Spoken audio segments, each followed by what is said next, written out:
je me suis intéressé, sinon déjà à l'écologie, tout au moins, en tous les cas, à la nature dès ma jeunesse. Cette préoccupation, en tous les cas, donc, qui a grandi comme ça à travers ces différentes étapes, a été conçue très tôt, vécue très tôt à l'intérieur du christianisme, en tant qu'expérience chrétienne. Alors, c'est vrai que, et là je le répète souvent, nous avons participé donc très tôt à des associations d'écologistes, quoi, de terrain, quoi. Bon. Et ce qui nous frappait, c'est que nous faisions figure d'ovnis. Je veux dire, des chrétiens qui s'intéressent à l'écologie, bon, bravo, très bien. Je veux dire, il y a de ça 30 ans, quoi, enfin bon. Mais il n'y en avait vraiment pas beaucoup. Et pour nos amis, nos camarades, généralement indifférents au christianisme, eh bien, le christianisme était plutôt, au moins, étranger à l'écologie, pour ne pas dire hostile. C'est vrai qu'aujourd'hui, l'écologie est à la mode et je ne peux que m'en réjouir beaucoup. Je sais bien qu'il y a des effets de mode aussi, mais je crois que ça va plus loin. Mais alors, je crains que l'intérêt très fort pour l'écologie, alors dans l'ensemble de l'opinion, hein, soit inspiré par de mauvaises raisons, par la trouille. L'histoire du réchauffement climatique, et trouille qui est tout à fait justifiée, hein. Je ne suis pas très optimiste là-dessus, mais qu'en somme, on s'intéresse à l'écologie, pas pour l'écologie, mais c'est assez normal, remarquez, on défend sa peau, quoi. Mais que ce ne soit pas pour des raisons fondamentales et que ça ne s'accompagne pas d'un changement de regard, d'un changement d'attitude à l'égard de la nature.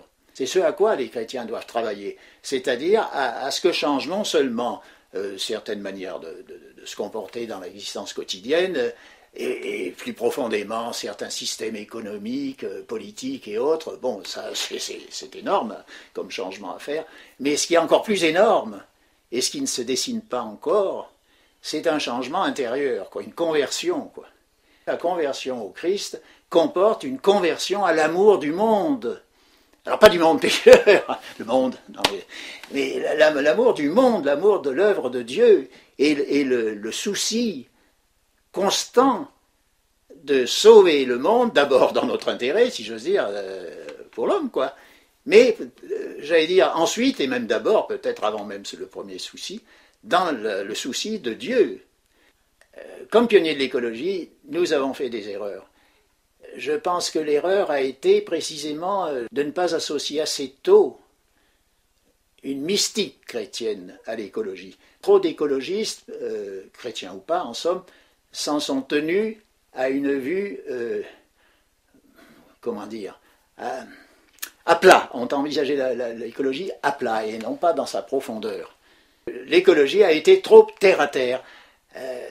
En un sens, c'est une qualité, ça nous garantit de l'idéalisme, des abstractions, des projets extraordinaires, apocalyptiques. Comme disait un de mes maîtres, Emmanuel Mounier, j'ai une espérance tragique, c'est-à-dire une espérance qui incorpore la dimension de la catastrophe. La catastrophe éventuelle. Alors, quelquefois, on me dit, ah oui, mais alors, est-ce que vous ne croyez pas qu'avec le réchauffement climatique, par exemple, la planète va péter, quoi. Donc, il n'y a pas de quoi vraiment être... Mais ce qui me rend, disons, optimiste, bon, employons ce mot-là, c'est qu'il y a il y a un optimisme humaniste, mais il y a évidemment l'optimisme chrétien. La création, elle a une vocation de succès. Il faudrait peut-être que les chrétiens réintègrent un peu plus une dimension judéo-chrétienne, biblique dans leur vision des choses. Parce que souvent, ils ont une vision de leur foi qui était une vision d'évasion de la terre, précisément. Et alors, après tout, si la terre finit par exploser, bon débarras, quoi. Certains chrétiens ont pu le penser, on sera libéré de cette vallée de larmes et on sera enfin dans les bras de Dieu au ciel et tout ce que vous voulez. Ça, c'est de la connerie, pardonnez-moi l'expression, et en tous les cas, c'est de l'hérésie, pour employer un langage plus éloquent. Et donc, ce qui me rend optimiste, c'est que toute la révélation biblique judéo-chrétienne est une révélation, j'ose pas dire terrestre, mais terreuse, incarnée, et qui promeut une terre de gloire, quoi.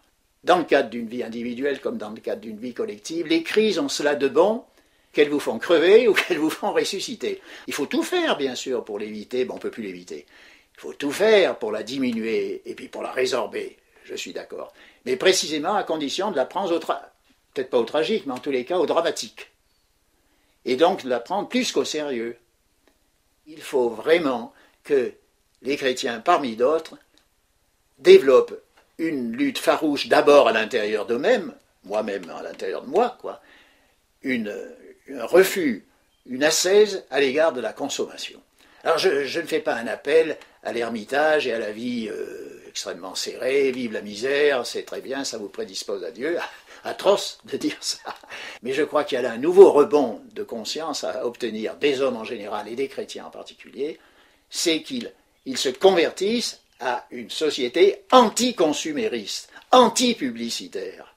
À la consommation, il faut opposer la sobriété, il faut opposer le bon usage du monde, si j'ose dire, et la bonne gouvernance du monde, la bonne gérance du monde.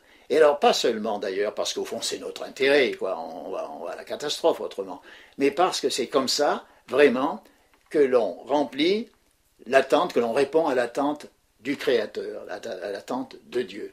Et c'est comme ça qu'on est beaucoup plus facilement disposé à la louange. Vous voyez un consommateur louer la création, mais il la bouffe.